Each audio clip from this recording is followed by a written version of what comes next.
1772 খ্রিস্টাব্দে জন্মগ্রহণ করেছিলেন হাজী মোহাম্মদ মহসিন।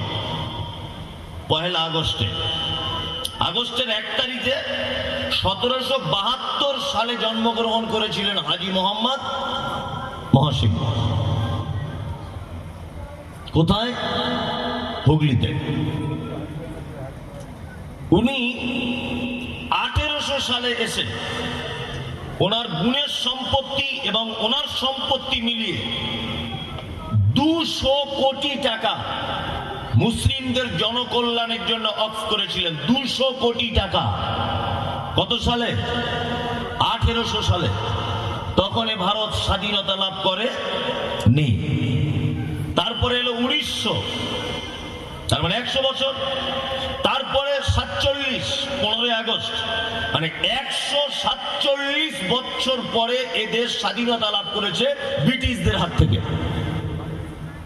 এবার আপনাকে একটা কথা বলি, 1947 থেকে 2025 পর্যন্ত কত বছর হচ্ছে?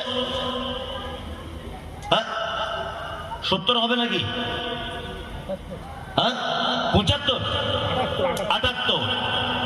তার মানে ওদিকে 100 আর ওদিকে 47 আর এদিকে 78, তাহলে কত হচ্ছে? 225।